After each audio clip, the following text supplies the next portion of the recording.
Bonjour chers auditeurs, bonjour chères auditrices et bienvenue dans ce nouvel épisode.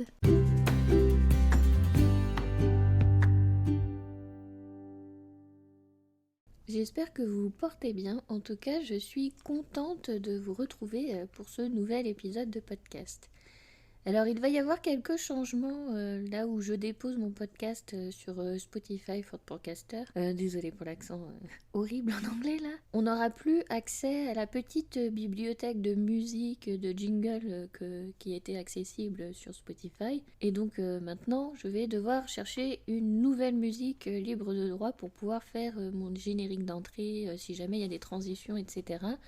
Donc voilà les petits changements qu'il y aura, c'est que mon générique de début et de fin vont changer. Concrètement, ça va pas changer grand chose aux épisodes, je pourrai toujours les déposer sur Spotify, mais voilà, il va y avoir des changements plutôt audio. Donc pour l'instant, je laisse comme ça, vous aurez encore les mêmes présentations avec les petites introductions, et après, vous verrez, il y aura des modifications. Si vous me suivez déjà sur YouTube, mes deux chaînes de podcast, Zen Attitude chez Zenome et pour les passeurs d'âme, il y a déjà une musique que j'ai enregistrée, j'avais fait mon introduction et ma conclusion avec comme ça, avec des musiques libres de droit. Donc voilà, je vais travailler ça, donc vous aurez tout nouveau jingle. Voilà pour les petites modifications. Autre changement pour ceux qui m'écoutent sur Google Podcast, apparemment Google Podcast va disparaître et les épisodes vont être transférés sur YouTube. Donc pour tous ceux qui m'écoutent sur Google Podcast, je vous invite à changer de plateforme, donc soit sur Spotify, soit sur YouTube. Je vais voir comment ils vont l'envoyer là-bas, parce que forcément, là, ce sont des podcasts audio, donc je ne sais pas comment va se présenter l'interface sur YouTube, comment ça va se faire. Sinon, vous avez la possibilité d'écouter les épisodes en passant sur mon site. www.zenome.fr. Il y a la rubrique podcast et vous les retrouvez tous, ils sont tous répertoriés sur la même page. Donc sinon, il va falloir changer de plateforme, utiliser une autre plateforme comme Spotify, Apple et Overcast, etc. J'ai un peu déposé mon épisode partout, mais il ne sera plus sur Google Podcast. Donc pour les personnes qui sont sur Google Podcast et qui sont abonnées à ma chaîne de podcast, je vous invite à faire les changements maintenant. Je crois que ça va se faire vers le mois de juin. Donc voilà, vous avez à peu près ces mois-là pour choisir une autre plateforme et donc pouvoir vous réabonner à mes épisodes, sinon vous n'aurez plus accès. Voilà pour les petits changements au niveau des podcasts. Alors, j'ai aussi des nouveautés sur ma chaîne YouTube et sur Facebook. J'ai lancé depuis février des lives donc où je vous parle en direct sur les 13 gardiennes. Donc si vous avez des questions sur cet accompagnement avec cet enseignement issu des peuples natifs d'Amérique du Nord, rejoignez-moi soit le mardi sur Facebook, soit le jeudi sur YouTube pour échanger sur le sujet. Même chose, je fais aussi des méditations. Je propose des méditations guidées. Donc là, j'avais fait la première méditation sur le jardin intérieur. Donc le mardi, c'était plutôt pour un petit peu découvrir son jardin intérieur, un premier contact. Et le jeudi, c'était connecter les éléments, donc l'eau, l'air, le feu, la terre, dans son jardin intérieur. Donc ça veut dire aussi à l'intérieur de soi. C'était pour vous amener à ça. Donc pour les 13 gardiennes, nous avons un rendez-vous par mois, donc soit le mardi sur Facebook, soit le jeudi sur YouTube. Pour la méditation, j'essaye d'en faire 2 par mois. Donc si vous voulez, quand je lance les 13 mères originelles, la semaine d'après, ça sera une méditation. La semaine d'après, par exemple, ça peut être sur un accompagnement que je propose avec le triangle d'or d'Isis. La semaine d'après, c'est une méditation. À peu près toutes les 2 semaines, comme ça, vous avez une méditation en live. Et par exemple, cette semaine, j'ai proposé une méditation accompagnée avec l'énergie d'Isis. Donc c'est un programme que je propose pour un tirage personnel pour les personnes avec 5 cartes. Et là en live, je l'ai fait plutôt un tirage général pour ceux qui écouteront et qui regarderont ces vidéos avec une seule carte. Donc je tire une carte de l'oracle d'Isis et avec ces cartes, il y a toujours une incantation qu'on peut appeler plutôt une prière avec un rituel à faire. Donc un rituel, ça peut être un exercice, ça peut être une méditation. Et donc là, c'est ce que j'ai proposé en live. Donc le mardi, c'était avec le nœud d'Isis. Donc c'est une méditation absolument adaptée pour les débutants. Et c'est pour un petit peu créer, étendre son champ énergétique. Donc c'était vraiment intéressant parce que comme c'était une première fois que je faisais ce type de live avec un tirage de cartes, donc forcément au hasard, hein, entre guillemets, parce qu'il n'y a jamais de hasard, et bien c'était intéressant de tomber sur cette carte spécialement pour les débutants, pour débuter. Vous voyez, je trouvais ça vraiment très très sympa à faire. Et la deuxième carte que j'ai tirée donc le jeudi, cette fois-ci c'était une méditation pour un peu recharger son énergie, donc son champ énergétique, accompagné des énergies de la Lune. Donc encore une synchronicité parce que l'enregistrement se fait le jeudi et le samedi juste après il y a la pleine lune. Donc on avait l'énergie d'Isis et on avait également l'énergie de la Lune, et comme il pleuvait le jour de l'enregistrement, on avait aussi l'énergie de l'eau. Donc beaucoup de douceur, beaucoup de féminité. On était plutôt dans ces énergies-là très féminines, très enveloppantes. Plutôt, les deux sont d'ailleurs dans ce cocon protecteur. C'était vraiment deux soins très très doux. Donc je propose maintenant des accompagnements où vous vous inscrivez le mardi. Donc moi je fais ensuite le tirage. Donc là avec 5 cartes, donc tirage personnel, hein, c'est pas partagé à tout le monde, hein, c'est votre tirage, votre prédiction. Donc il y a 5 cartes. Avec les 5 cartes, donc je vous explique un petit peu la signification de chacune, ce qu'elles représentent sur votre parcours, sur votre chemin, dans vos énergies, etc. Avec ces 5 cartes, donc il y a 5 incantations qui sont des prières. Donc pareil, je vous précise si vous les faites avant ou après le rituel ou indépendamment. Donc ça dépend de chacune. Et vous avez forcément 5 rituels. Et dans tout ça, qui dit 5 cartes, 5 incantations, 5 rituels, dit 5 soins. Forcément, vous recevez 5 soins énergétiques avec l'énergie d'Isis. Donc c'est vraiment un accompagnement très très fort, parce que quand je propose ce genre d'accompagnement, donc que ce soit des voyages au tambour chamanique ou des méditations guidées, pour que ça soit vraiment bénéfique pour vous, il faut que soit je voyage aussi en voyage chamanique avec vous, soit je médite aussi avec vous. Donc j'y mets mon énergie.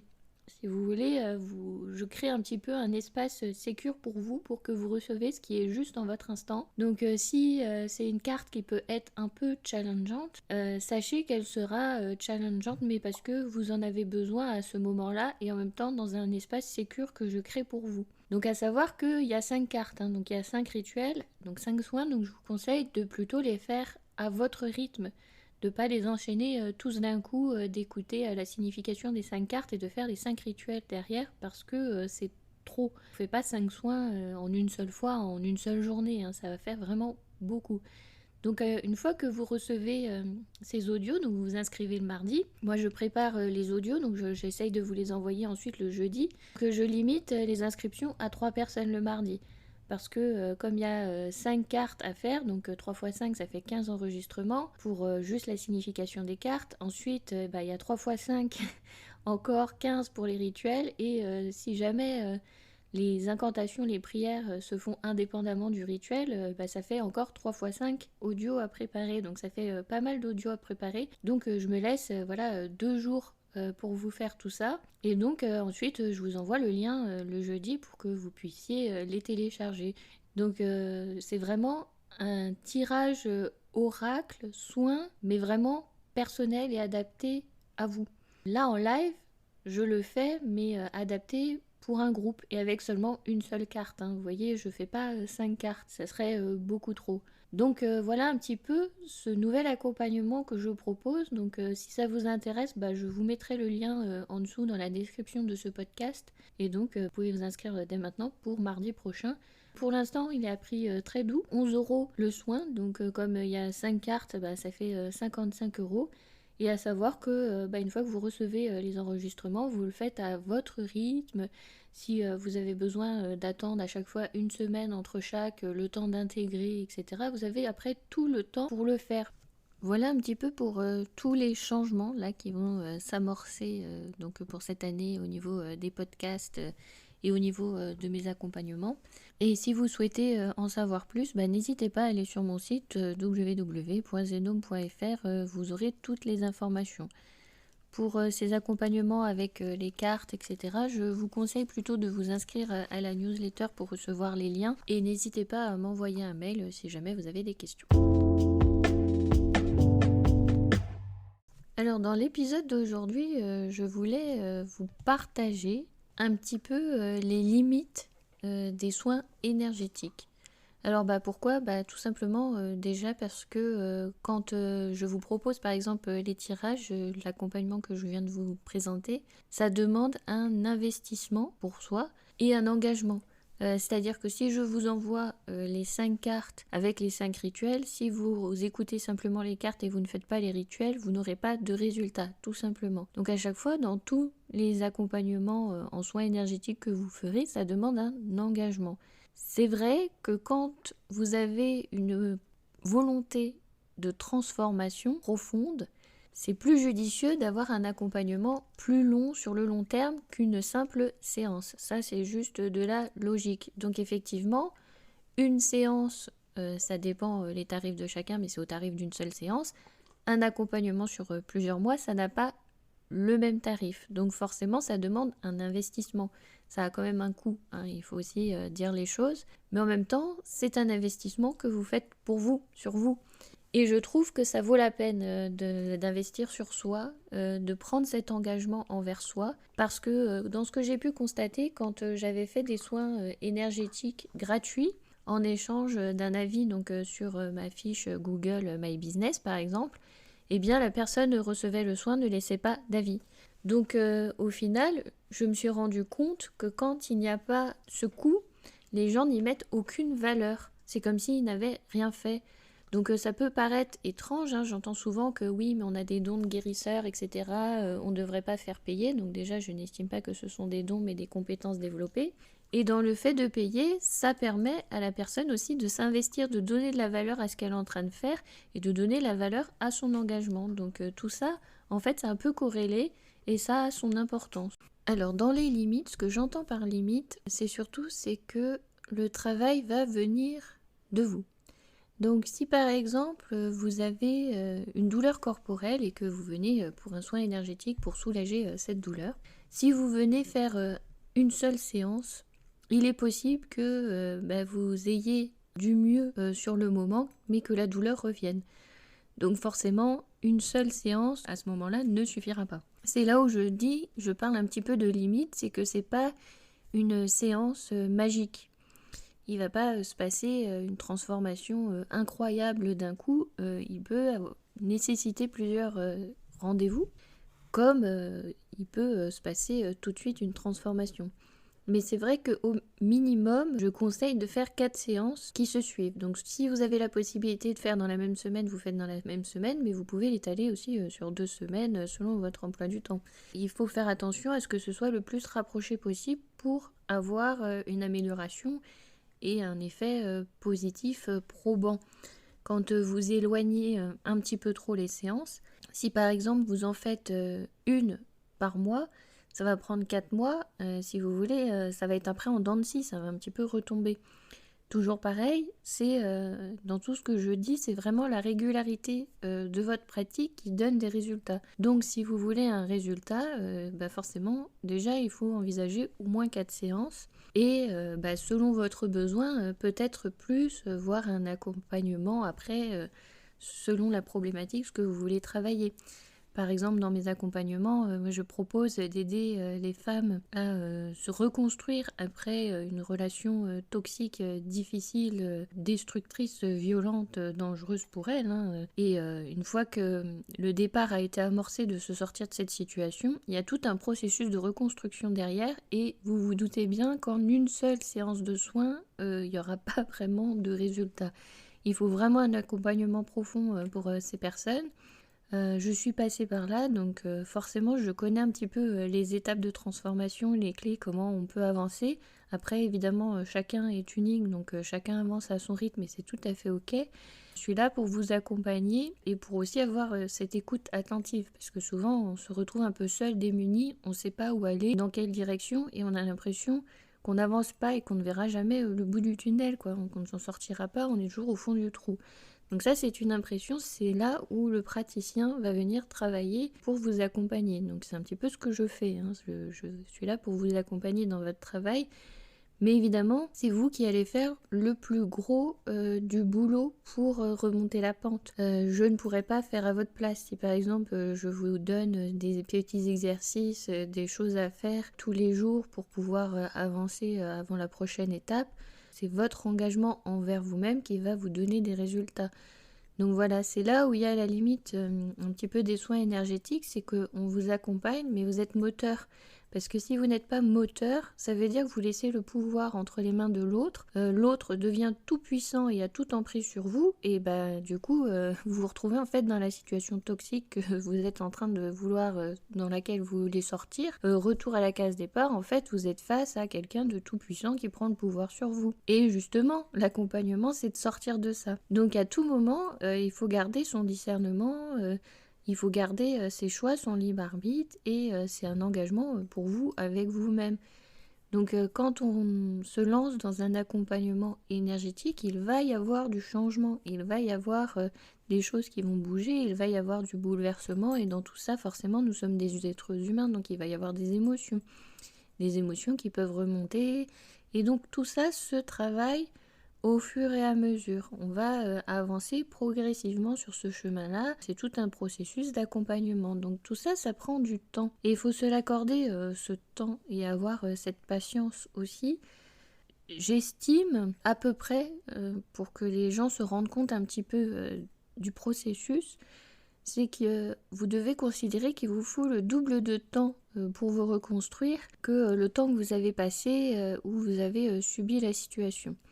Donc par exemple, si vous avez été sous emprise d'un pervers narcissique pendant 5 ans, vous comptez que vous allez derrière avoir 10 ans de reconstruction. Dans ces 10 années de reconstruction, c'est un petit peu pour vous montrer le laps de temps, pour vous accorder ce temps. Ça ne veut pas dire qu'il va falloir attendre pendant 10 ans que ça se passe. Ça ne veut pas dire que ça ne peut pas se régler avant ces 10 ans. C'est un petit peu pour vous donner une échelle, pour ne pas fixer vos objectifs trop loin, trop vite, vous décourager et vous dire bah non mais j'y arriverai jamais parce que normalement Stéphanie m'avait dit avec le Reiki, au bout de 2 ans ça y est c'est top et moi j'y suis toujours pas.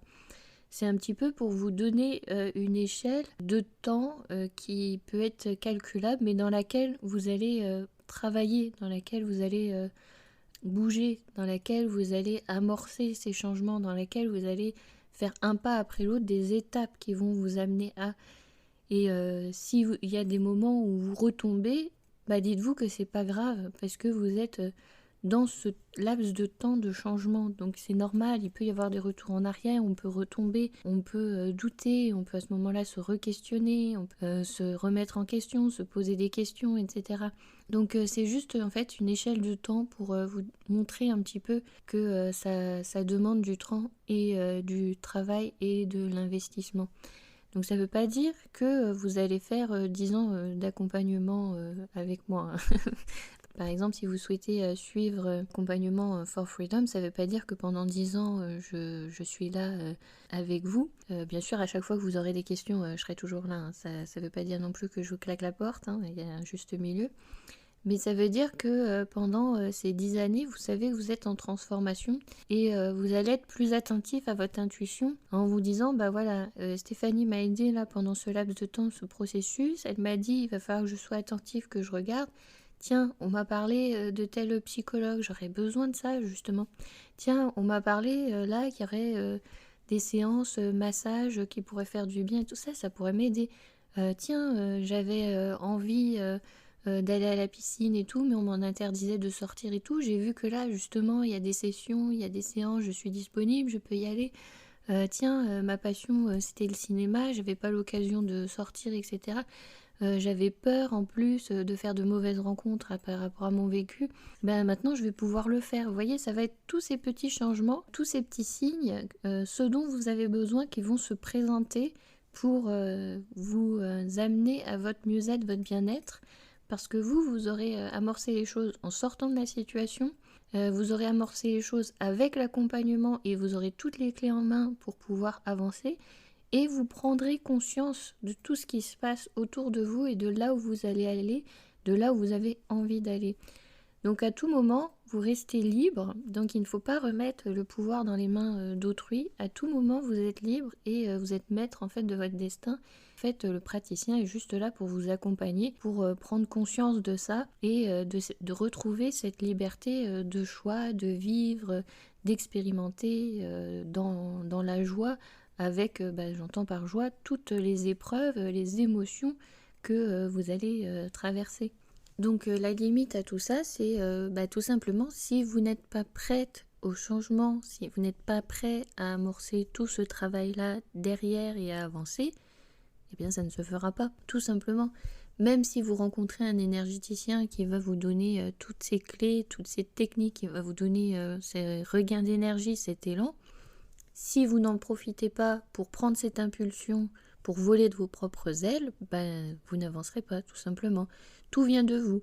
Le praticien n'a pas de baguette magique qui vient tout transformer et tout balayer d'un coup. C'est pas comme ça que ça fonctionne. Donc c'est là où il y a ce que j'appelle les limites en fait des soins énergétiques. C'est que on peut pas tout reposer sur autre chose, sur quelque chose à l'extérieur de nous, en se disant c'est grâce à tout ce qu'il y a à l'extérieur que je réussis. Non, c'est aussi, ça part à soi, hein, c'est comme ça que l'on avance. Mais après, vous le retrouvez dans toutes les pratiques, hein. Même chose dans le chamanisme, hein. Le chaman, en fait, impulse la transformation profonde en vous. Il va impulser cette transformation pour que vous puissiez amorcer les changements, aller vers là où vous avez envie d'aller, là où vers votre âme vous guide d'aller, là où vous devez aller, là où vous êtes appelé. Mais si vous avez des réticences, des blocages, etc., personne ne passe en force pour vous forcer à faire les choses. C'est pas possible. Il faut toujours votre consentement. Tout ce qui rentre et ce qui vous arrive, c'est parce que vous êtes OK à le laisser rentrer et à ce que ça vous arrive.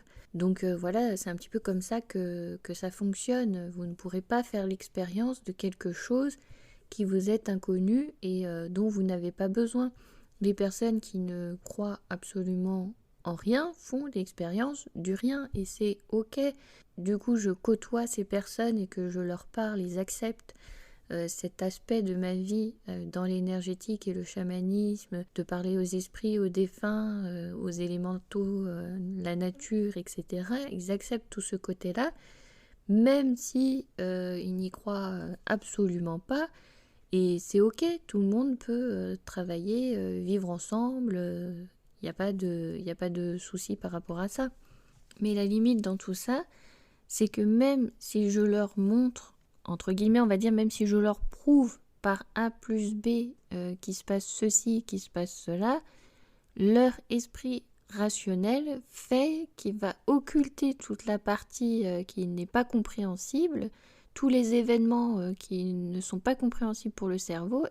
Il y aura cette occultation, même si on vit les mêmes événements, et il y aura une réinterprétation différente derrière qui fait qu'ils n'auront pas vécu l'expérimentation, même si je leur présente des choses qui sortent de l'ordinaire. Ils ne le verront pas. Et j'en ai fait l'expérience et j'ai trouvé ça même hallucinant. Je me suis dit, mais pourtant on a vécu la même chose, on a traversé la même expérience, mais c'est comme si tout le côté ésotérique avait été complètement occulté pour que le cerveau ramène tout à la rationalité et à tout ce qui est plausible, probable. Donc ça, c'est le travail de l'esprit, de l'ego, du mental, hein, pour se rassurer, pour ne pas voir les choses différemment. Bon, c'est tout à fait ok. Mais du coup, c'était surprenant parce que je me suis dit, il s'est passé quand même des choses qui, pour moi, étaient quand même hallucinantes, extraordinaires, et ça a été une avancée, hein, en plus, pour moi, une avancée intérieure, avec des prises de conscience, du mouvement, etc.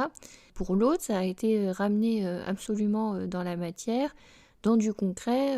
Non, il ne s'est rien passé d'extraordinaire, tout est devenu rationnel et a été complètement occulté et aplati. Donc, on ne fait que l'expérimentation de ce en quoi on croit et ce en quoi on est prêt aussi. Donc si vous n'êtes pas prêt à amorcer les changements, etc., il se passera concrètement rien. Vous aurez ce blocage. Et après, vous pourrez même en venir à dire ce praticien est mauvais parce que je n'ai pas eu les changements que je voulais, mais en fait tout simplement parce que vous ne vous étiez pas investi dans le processus, vous n'êtes pas allé jusqu'au bout, vous avez mis en place des techniques d'évitement, des mécanismes de rejet, des mécanismes auto-bloquants, de l'auto-sabotage, etc. Tout ça, bien évidemment, de manière inconsciente, hein. Vous n'allez pas consciemment vous auto-saboter, mais c'est comme ça qu'on fonctionne. Le cerveau est capable de réinterpréter les événements pour donner raison et crédit à nos croyances. Moi, je crois beaucoup au monde de l'invisible. La personne avec laquelle on avait partagé des expériences incroyables n'y croit absolument pas. Elle a tout rationalisé comme si rien ne s'était passé. Et moi, je me dis, ouah, mais c'est pas possible. Donc, vous voyez, même si vous avez envie de prouver avec toute votre bonne volonté que ça existe, que ça marche, si l'autre en face n'est pas réceptif, n'est pas ouvert, ça ne passera pas. Donc voilà, c'est un petit peu ça les limites de l'énergétique, du chamanisme. Vous voyez, dans le chamanisme, on partage avec le monde des esprits, donc on parle avec... on rentre en communication avec les animaux, les végétaux, les minéraux, tout ça, tous les élémentaux de la nature, tout plein d'esprits qu'on ne peut même pas décrire et rationaliser. Une personne qui n'y croit pas, elle va vous regarder, elle va dire ouais d'accord, tu parles à des cailloux quoi. Donc elle va vous prendre un petit peu pour quelqu'un de perché, ce qui est entendable puisqu'elle fait l'expérience de rien. Pour elle, un caillou c'est inerte, c'est mort, il se passe rien. Ce qui n'est pas fondamentalement faux dans la matière, dans la réalité, dans ce qu'elle expérimente. Donc elle a raison, hein, quelque part. Mais en même temps, vous savez qu'au-delà, vous êtes entré en communication avec, donc il se passe quand même quelque chose. Donc vous savez qu'il y a quelque chose, vous faites cette expérimentation-là. Donc voilà un petit peu les limites dans tout ce qui est dans le monde invisible et énergétique. C'est qu'on fera que l'expérience de ce auquel on croit et ce qu'on est capable de traverser, ce qu'on est en train d'amorcer comme changement, ce qu'on a envie de travailler, ce qu'on est venu expérimenter, ce qu'on a envie de venir faire ici, mais tout ça, en fait, appartient qu'à nous. Notre réalité et ce qu'on en fait, c'est vraiment nous, l'autre extérieur, c'est là où on parle peut-être un petit peu d'effet miroir, c'est qu'il nous renverra que ceux auxquels on croit. Quand j'avais eu ces personnalités toxiques dans mon environnement professionnel, j'ai pris un temps moi pour les observer et fondamentalement, donc c'est pas très top hein, de penser ça, mais fondamentalement je les ai trouvées incompétentes dans leur profession. Et du coup, de par le fait que je voyais ça, elles m'ont montré et prouvé que tout que ces personnes faisaient dans leur profession, c'était mauvais en fait. J'avais cette vision-là, donc peut-être qu'elles faisaient les choses très bien, mais moi je ne l'ai pas vu. Donc vous voyez, c'est un petit peu tout ça, on ne fait que l'expérimentation de ce auquel on croit, et ça va venir renforcer en plus notre croyance. Donc maintenant, de ce que je vois et ce que j'entends, c'est toujours pas mieux. Donc je garde cette croyance d'incompétence en fait de ces personnes que j'ai croisées. Je fortifie cette croyance, j'y crois toujours, c'est là, et en fait pour s'en détacher, il faudrait arracher cette croyance en disant non mais ça en fait c'est bien, et vous voyez, et après s'attacher aux choses qui sont bien pour se dire non mais il n'y a pas que du mauvais, il y a aussi du bien. Mais en même temps, on est dans cette réalité de dualité. Donc si vous écoutez un petit peu mon autre chaîne de podcast Zen Attitude chez Zenome, j'en parle de cette dualité. On est venu expérimenter cette dualité, cette notion duelle, hein, de conflit, de divergence d'opinion, de pensées différentes, etc. On est venu pour expérimenter ça, donc forcément on va se confronter à des avis divergents, et c'est tout à fait ok et pertinent, et c'est là où ça va venir renforcer nos croyances, ou au contraire les remettre en question, mais on ne les remettra en question qu'au moment où on est prêt aussi d'amorcer ce changement et de les remettre en question. Vous voyez, on revient toujours un petit peu au même principe. Donc c'est un petit peu là où sont les limites.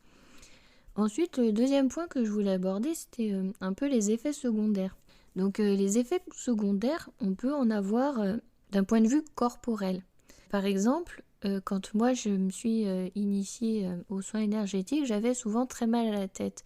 Et en fait, tout simplement, c'est parce que ça venait très fortement stimuler le troisième œil et la glande pinéale. Et comme j'étais en train de développer ça, parce que quelque part j'étais prête à développer ça et que j'avais besoin de développer ça pour développer ensuite ma médiumnité, etc., qui était déjà là mais que je n'avais pas forcément conscientisé, bien vous voyez, j'avais cet effet secondaire d'avoir mal à la tête. Donc j'aurais pu très bien m'arrêter en me disant bah non, mais en fait je fais des soins énergétiques pour aller mieux, je fais des auto-soins pour me sentir bien et finalement j'ai mal à la tête. Bah nul, ça me fait pas du bien. Mais voilà, c'est parce que j'étais en train de travailler autre chose et j'étais en train d'amorcer autre chose et c'est plus tard que la compréhension est venue. Mais en attendant, j'avais cet effet secondaire-là. Il y a des personnes où ça leur arrive de se vider, littéralement, hein, dans le sens du terme. Eh bien, il faut le voir que la personne, alors au-delà de, elle a un besoin médical d'aller voir un médecin, etc. Hein. Moi, je parle d'une personne où tout va bien, voilà, elle amorce des changements dans l'énergétique et elle se vide. Eh bien, il faut voir qu'il y a ce besoin de nettoyage, vous voyez. Donc forcément, si ça dure pas, si ça dure juste une journée ou deux, bon bah voilà, on se dit effectivement, il y avait ce processus de nettoyage, elle était en train d'expulser quelque chose. Mais si ça dure, bah là je vous invite forcément à aller voir un médecin, hein. C'est qu'il y a autre chose, il y a un autre problème derrière, hein. Donc les soins énergétiques ne se transposent pas à un avis médical, à un professionnel de santé. Il vient complémenter. Vous pouvez très bien faire des soins énergétiques tout en suivant un traitement lourd avec votre médecin, peu importe le traitement. Vous voyez, c'est complémentaire, hein. Il faut pas envisager les choses tout l'un ou tout l'autre. Je préfère travailler en collaboration avec tout, comme tous les soins énergétiques en plus sont compatibles les uns avec les autres. C'est mieux d'amorcer les choses dans ce sens-là, pas en se disant je vais tout arrêter là parce qu'il y a ça. Non, on peut tout faire, s'ouvrir à tout et voilà, aller voir un médecin n'est pas contradictoire et au contraire, je vous encourage, si vous êtes malade, à aller voir un médecin. C'est son travail, c'est le principe. Donc faites confiance à ces professionnels de santé, comme aux psychologues, etc. Je le répéterai jamais assez, faites confiance aux professionnels de santé, comme vous faites confiance en fait à un praticien énergétique. Donc voilà, il peut y avoir ces symptômes-là physiques qui sont dans un processus d'ouverture, de nettoyage. Donc on peut avoir des désagréments aussi. Tout va pas forcément être lisse. Même chose comme on va venir réguler les émotions. C'est possible d'avoir les émotions qui partent complètement en dents de scie. Quand vous vous initiez par exemple au Reiki Usui et que vous êtes dans la phase d'auto-traitement après avoir été initié, c'est possible de passer au rire aux larmes en même pas 2 secondes. J'ai traversé ces moments-là. Donc vous pouvez être en dents de scie comme ça parce que vous savez que vous êtes en train de nettoyer des choses et vous avez besoin d'exprimer ces émotions. Vous les avez peut-être réprimées pendant tellement d'années qu'elles ont besoin là de sortir et de s'exprimer. Donc après, forcément, on régule, hein, on va pas pleurer non plus pendant 3 semaines, etc. Hein. Je parle de bouleversement en fait qu'on ressent à l'intérieur, etc. Mais ça va pas venir, ça ne doit pas d'ailleurs venir parasiter toute votre vie. Ça peut vous aider à pointer du doigt qu'il y a une grosse tristesse, hein. Par exemple, si vous pleurez, c'est qu'il y a une grosse tristesse. Il y a aussi un nettoyage de deuil peut-être derrière, etc. Il y a tout un processus, hein. Du coup, ça attire votre regard sur ça. Mais dans ces cas-là, ne restez pas non plus bloqué dans cette situation. Si vous voyez que vous êtes bloqué, allez voir votre maître Reiki enseignant qui vous a enseigné pour lui poser des questions, savoir si c'est normal, qu'est-ce qui se passe, comment améliorer les choses si vraiment ça devient problématique. Vous voyez, hein, vous ne restez pas seul non plus face à la situation. Mais il peut y avoir aussi des bouleversements émotionnels. Et comme vous êtes aussi en train de travailler au niveau psychique, vous allez peut-être aussi changer votre point de vue sur les choses et vos croyances, parce que vous allez peut-être balayer des anciennes croyances que vous aviez. Par exemple, si vous aviez manque de confiance en vous, vous rendre compte que non, en fait vous avez des compétences, vous êtes capable vous êtes professionnel dedans, enfin voilà, et se dire non, mais en fait ça c'était des croyances qu'on m'a implantées mais c'était pas les miennes. Et vous voyez, vous allez affiner au fur et à mesure des années en vous approchant un petit peu plus de ce que vous êtes vous réellement. Voilà, mais ça demande du travail, ça demande du temps, ça demande de la régularité et d'avancer aussi selon votre intuition qui va se développer forcément, en travaillant tout ce côté intuitif, c'est forcé que ça développe l'intuition.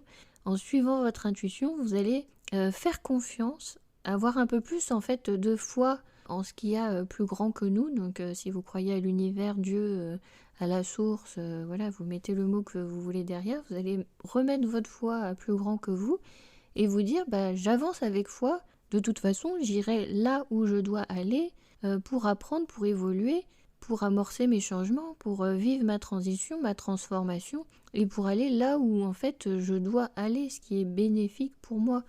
On ne vit pas des épreuves un peu challengeantes, douloureuses, juste pour en sortir malheureux, explosé, ratatiné. Il y a toujours une leçon derrière, même si on ne le voit pas, quelque chose de positif à en tirer.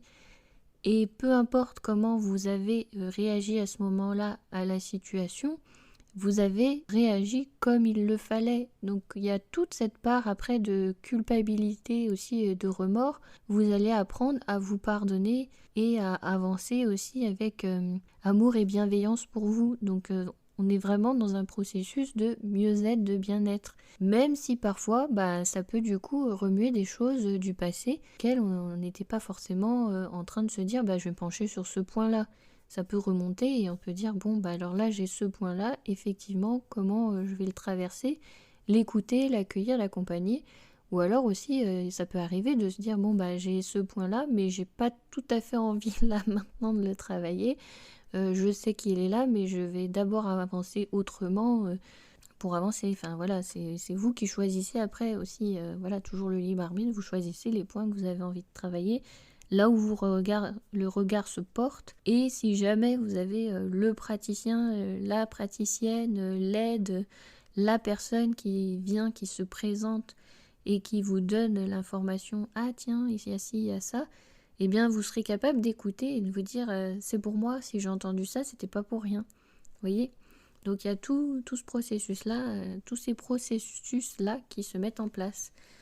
Donc c'est assez intéressant à toujours s'interroger, à travailler sur tout ça. Enfin, moi je trouve ça intéressant. J'aime bien faire des nœuds au cerveau et remettre en question. Et en même temps, faire confiance aussi faire plus confiance à ses ressentis. Vous allez avoir cette intuition plus fine qui fait que vous ferez les choses bon pour vous, même si parfois les événements ne vous paraissent pas forcément bons là tout de suite, parce qu'on est dans cette réalité duel, alors on va se dire non mais là c'est pas trop bénéfique pour moi, c'est un peu pas terrible, mais au final ça va vous amorcer quelque chose de transformation. Là pareil, quand j'accompagne les personnes qui ont souffert dans une relation toxique d'emprise, forcément avoir traversé ce passage-là, c'était pas quelque chose de joyeux. C'était pas quelque chose où on s'est dit tiens, je vais me mettre dans cette position douloureuse et souffrante pour apprendre. Non, on ne choisit pas comme ça en se disant volontairement on va traverser ce challenge. Mais du coup, par la suite, on en ressort forcément plus fort. Parce qu'on se dit ouais, j'ai réussi à traverser ça, donc finalement, je suis pas si mauvais que ça. Je suis toujours là, j'ai réussi à avancer. Et puis j'avance pas à pas, donc finalement je suis capable. Et donc vous voyez, on construit après toute sa confiance, tout son chemin comme ça, au fur et à mesure. Mais ça demande de l'engagement et du travail. Donc voilà un petit peu sur les limites et aussi les effets secondaires. C'est que oui, on peut traverser des moments un peu parfois bousculants, douloureux, un peu en dents de scie, sans trop vraiment comprendre pourquoi. Et puis après, ça s'aligne, ça se régule. Et c'est pour ça qu'après, en plus, on a une régulation des émotions qui, quand elles doivent sortir, elles sortent, elles s'expriment. Il n'y a pas une répression des émotions où il n'y a pas de contrôle dessus psychorigide. Mais c'est plus fluide, vous voyez ? Ça se fait en douceur. Et donc après, c'est plutôt agréable. Donc vous avez l'impression parfois que les maîtres Reiki enseignants sont un petit peu comme ça, que tout est très dans le contrôle, très dans la paix, dans la sérénité, etc. Et que tout est vraiment maîtrisé. Mais en fait non, c'est juste que c'est plus fluide. C'est pas, il n'y a pas de maîtrise, de contrôle, il n'y a pas de pouvoir, hein, encore, il n'y a pas de pouvoir magique ni de baguette magique. C'est juste que c'est plus fluide. Donc forcément, vous n'allez pas voir de grandes fluctuations, même quand il y a énervement ou même de la colère, etc. Il n'y a pas de grandes fluctuations parce qu'on part plus dans les extrêmes, vous voyez, c'est plus régulé. On sait que ça nous traverse, on dit bah ok, ça nous traverse, bah je vais le laisser traverser, je vais laisser s'exprimer, et puis une fois que ça a traversé, ça a traversé, vous voyez, c'est tout en fluidité, en douceur, et c'est moins, ouais voilà, moins dans les extrêmes, c'est comme ça que je pourrais le décrire. Donc voilà un petit peu sur les limites des soins énergétiques, à savoir que tout vient de vous, hein, tout changement s'amorce de vous, à vous, avec vous. Et du coup on peut avoir aussi des moments un petit peu challengeants comme ça, avec ces effets secondaires qui peuvent nous traverser, et ça dépend de chacun, hein.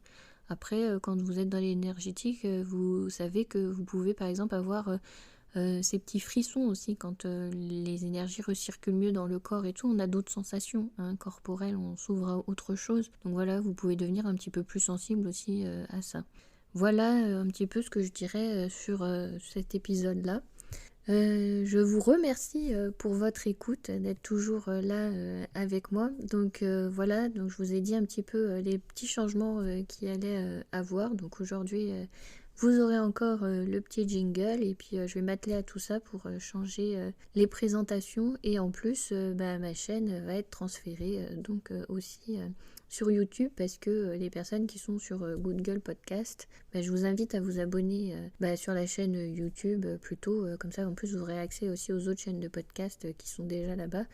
Ça évitera de perdre en fait les épisodes là où vous étiez dans votre écoute, parce que ça va disparaître. Donc du coup j'ai revérifié la date, ouais, c'est vers mi-2024, donc moitié 2024, c'est à peu près mai-juin, par là, le mois de juin. Donc voilà, il va y avoir tous ces petits changements-là. Donc je vous remercie infiniment pour votre fidélité, et je vous dis à très bientôt. Et je vous envoie évidemment toutes mes amitiés.